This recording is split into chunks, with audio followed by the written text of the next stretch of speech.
loves, welcome back to my channel. If you're new, I'm Rye and this is Rye's Reading Corner, and today I am bringing you my TBR for the Summerween Read-a-thon.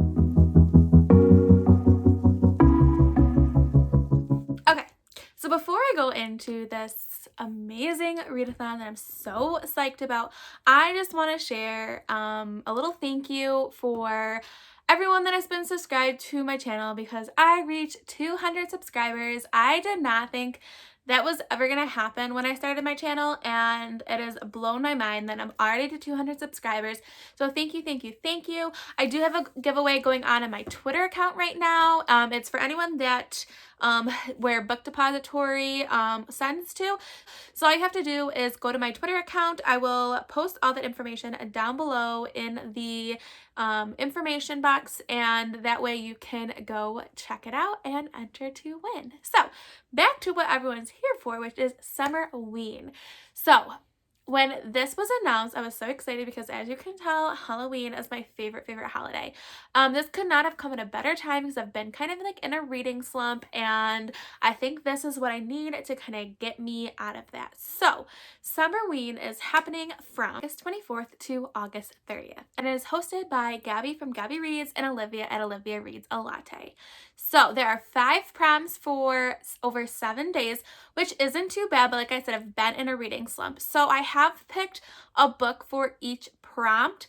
However, I have made sure that these prompts can count as more than one so that I don't feel like I need to read all the books if I can't get to them, and I still will feel accomplished. So let's get started. The first prompt is pick a book with a spooky cover. So I went for The Shadows by Alex North. So to me, this cover is super creepy. It's like this like elongated, like almost like skeleton looking hand with like these shadows of these kids in it.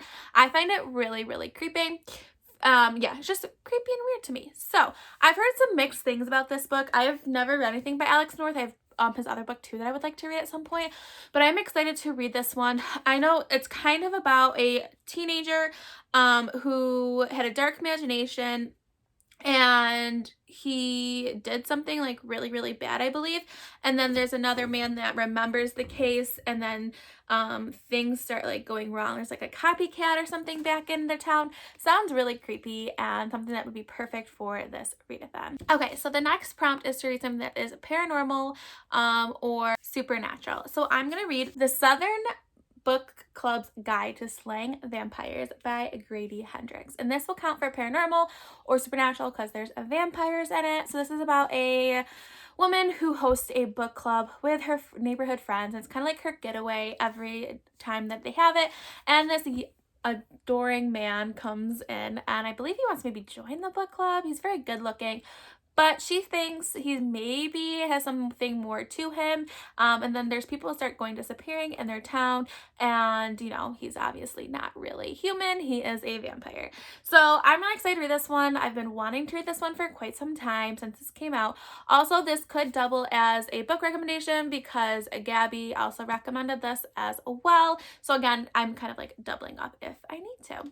All right, so the next book is a book that has like a haunted house setting. So as I was watching Gabby's video, she recommended this book. So again, I could come for this one, and this is Lock Every Door by Riley Sager.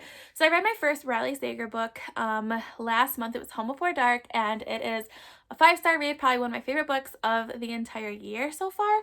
So I'm really excited to dive into another one of his books. So this takes place at like an apartment, I believe, apartment building, and a woman is house sitting and for this apartment complex, but there's like super weird rules that she has to follow. Like she can't leave like after certain times, like no one's allowed into the apartment complex. So yeah, I think it's one of those books, again, like his Home Before Dark, where you don't really know if it's like paranormal or if it is more of like thriller-esque, humans are doing whatever's happening in the story. If it's anything like Home Before Dark, I will be really happy because I loved that story. So I hope I am as into this as that that one. Okay, so the next book is To Read a Book in the Dark. And they kind of said that this book doesn't have to be like literally like at nighttime. You could shut all your lights off and like read in the dark that way too. So obviously I could just pick any one of those books and this will probably be what I end up doing. But I did want to throw a book into this prompt just in case that I feel like reading this book instead, because I definitely can switch it out for any of the other books, a lot of those different prompts, and I think it would work as well. And it's another Alex North book and is The Whisper Man. So I could definitely count this as like a creepy cover, like with the hand that's like a butterfly and there's like a little kid like standing beneath it. And I believe this was recommended maybe by Gabby. I don't remember exactly, but I know definitely that I could change this with a couple other books as well. So this is a story about his wife has died and he's looking for a fresh start, and he moves to a new town, and at this town young boys keep vanishing, and so that's all I need to know. And it sounds creepy. I like going into like my horror thriller mystery books without knowing much about it, so this will definitely be a good book, and I think it'll be really creepy to read in the dark. All right, so the last prompt is to read a book that was recommended by one of the hosts. And like I said, pretty much all of these almost were recommended by the host, but I have picked a book that I've been wanting to read, and that is Mexican Gothic by Silvia Moreno Garcia. I honestly don't know too much about this book, but I do know there's some like haunted house feels in this book because Gabby said that this could count for that prompt as well. I just know that it's like a Gothic style horror book, and I'm all for that, and I'm really excited to see what this book is going to be all about. So those are my 5 books for the 5 prompts for Summerween. Literally, this is like probably the readathon I'm most excited about since starting BookTube, because Halloween is a life for me. So yeah, if you're participating in Summerween, let me know down below. Let me know what you are reading for some of these prompts.